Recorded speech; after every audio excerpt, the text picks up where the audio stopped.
안녕하십니까? 운명은 정해져 있는 것일까요? 아니면 스스로 만들어가는 것일까요? 오랜 세월 동안 인류가 던져온 이 질문에 오늘 우리는 조금 다른 방식으로 접근해보고자 합니다. 여기 평범함을 거부하고 거대한 야망을 위해 자신을 둘러싼 모든 것을 자신의 뜻대로 움직이려 했던 한 남자가 있습니다. 그의 이야기는 단순한 한 개인의 삶을 넘어 우리 사회의 어두운 단면과 인간 본성에 대한 깊은 통찰을 담고 있습니다. 오늘 우리는 아주 특별한 실험을 통해 그의 삶의 궤적을 따라가 보려 합니다.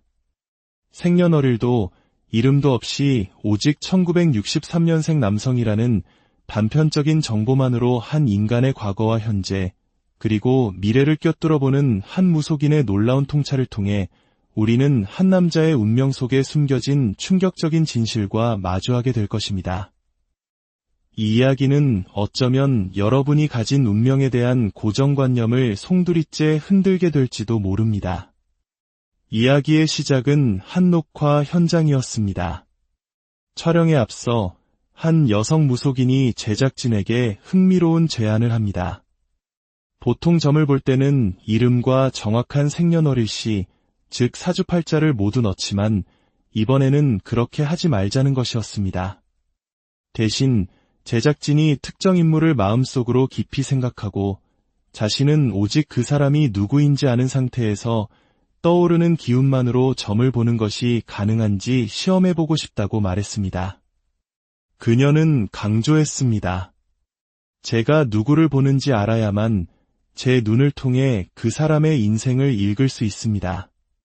저조차 모르는 사람, 가령 이미 세상을 떠난 사람의 사주를 가져오는 것은 의미가 없습니다. 제작진은 반문했습니다.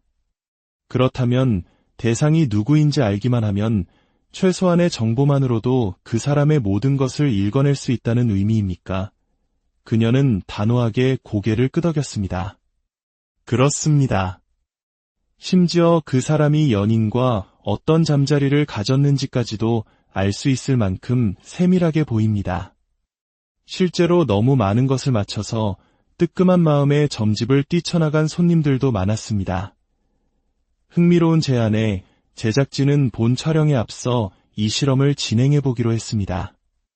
무속인은 흔쾌히 수락하며 오직 1963년생 남성이라는 정보만 알려달라고 요청했습니다. 제작진은 머릿속으로 한 인물을 떠올렸습니다. 잠시 눈을 감고 기운을 모으던 무속인의 입에서 나온 첫 마디는 충격적이었습니다.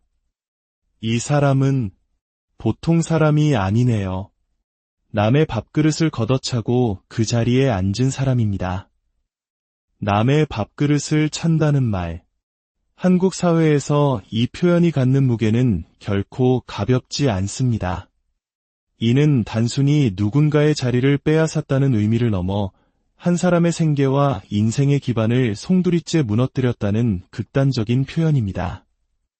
무속인의 말은 계속되었습니다. 굉장히 무서운 사람입니다. 당신들과는 절대로 가까워질 수 없는 부류의 인간이에요. 잘못 엮이면 죽을 수도 있습니다. 그녀는 점사가 흐트러지지 않도록 오직 그 사람 생각에만 집중해달라고 제작진에게 재차 당부했습니다.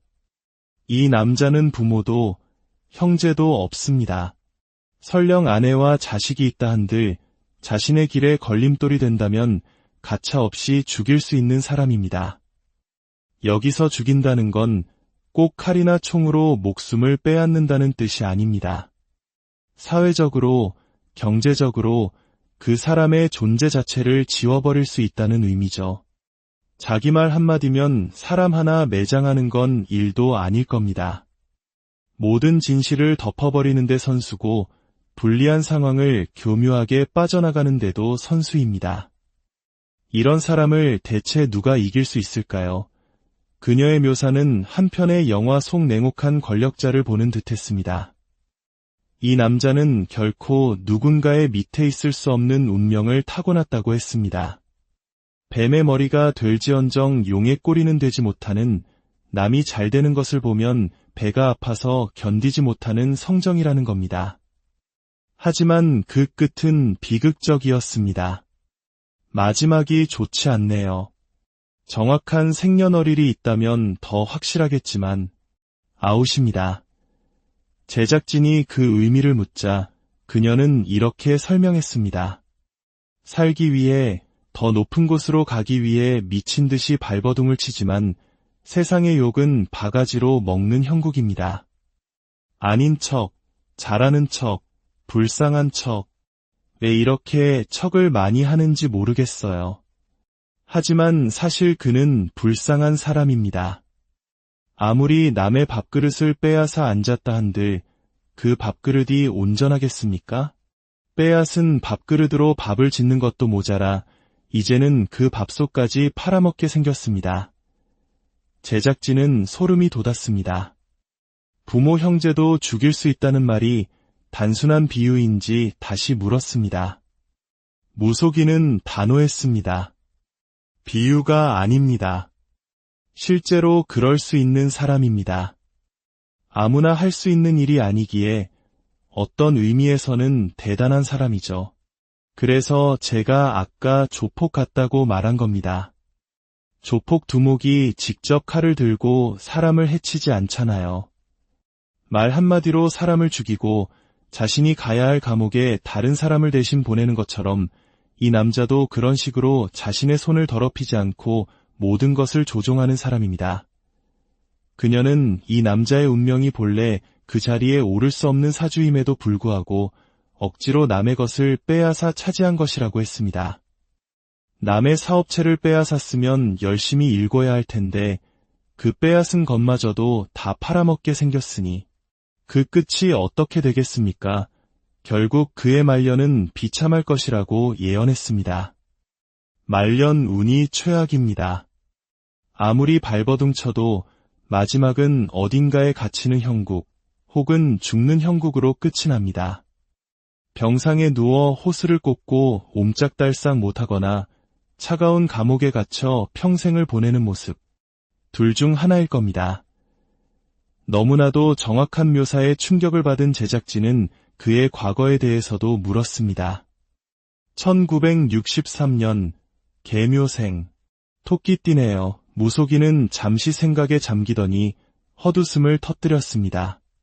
참 재미있는 이야기를 하나 해드릴까요? 이 사람 왜 이렇게 불쌍한 척을 할까요? 사람들 앞에서는 자신이 굉장히 힘들고 어렵게 살아온 것처럼 말하지만 그건 그저 보여주기식일 뿐입니다. 실제로는 전혀 그렇지 않았어요. 빼먹을 건 다 빼먹고 자신이 힘들다는 핑계로 주변 사람들을 모조리 짓밟고 일어선 사람입니다. 만약 그가 시골에서 자랐다면 그 마을 사람들을 전부 짓밟고 일어섰을 겁니다. 도시에서 자랐다면 힘있는 자들에게 온갖 아양을 떨고 빌붙어서 자신의 이익을 챙겼을 거고요. 더욱 충격적인 것은 그의 어린 시절에 대한 통찰이었습니다. 어렸을 때 징역 아닌 징역을 살다 온 느낌이 드네요. 제작진이 그 의미를 되묻자 그녀는 이렇게 설명했습니다. 지금으로 치면 촉법 소년들이 가는 소년원 같은 곳입니다. 성인이 아니기에 정식으로 징역을 살지는 않지만 그에 준하는 시설에서 통제된 생활을 했던 것으로 보입니다. 어릴 때부터 남의 것을 탐하고 남을 해치는 나쁜 짓을 많이 했을 겁니다. 그리고 그런 성정은 자라면서도 변하지 않았겠죠. 더 높은 곳으로 올라가기 위해 끊임없이 남을 짓밟고 죽이고 빼앗는 삶을 반복했을 겁니다. 제작진이 그의 말년을 비극으로 이끄는 가장 큰 원인이 무엇이냐고 묻자 무속인은 단호하게 말했습니다. 문제는 한두 가지가 아닙니다. 금전 문제, 비리, 조작, 온갖 나쁜 짓은 다 하는 인간입니다.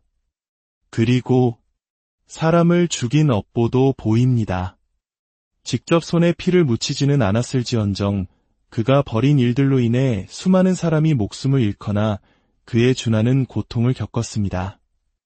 이런 사람의 목숨은 너무나도 많이 빼앗았습니다. 우리 같은 평범한 사람들의 목숨은 이런 사람 앞에서는 파리 목숨과 다를 바 없습니다.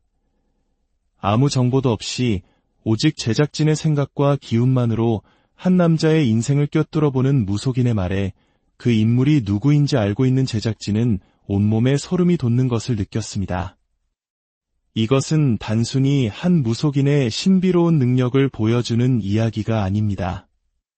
이것은 탐욕과 권력욕이 한 인간을 어디까지 파괴할 수 있는지, 그리고 그릇된 방법으로 쌓아올린 성공의 끝이 얼마나 비참한지를 보여주는 강력한 경고입니다. 그는 남의 밥그릇을 걷어차고 그 밥솥까지 팔아먹으려 했습니다. 자신의 목적을 위해서라면 피를 나눈 가족마저 걸림돌로 여기는 비정함을 보였습니다. 불쌍한 척, 약한 척하는 가면 뒤에 숨어 약자를 짓밟고 강자에게 아부하며 부와 권력을 쌓았습니다. 하지만 진실은 언젠가 드러나기 마련입니다.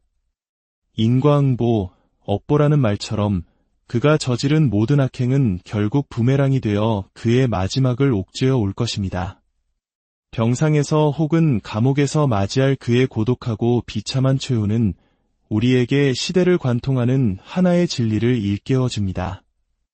윤리와 도덕을 저버린 삶, 타인의 눈물 위에서 이룬 성공은 결코 행복한 결말을 맞이할 수 없다는 것을 말입니다. 오늘 우리가 들여다본 한 남자의 운명 이야기가 지금 이 시대를 살아가는 우리 모두에게 자신의 삶을 되돌아보는 깊은 성찰의 계기가 되기를 바랍니다.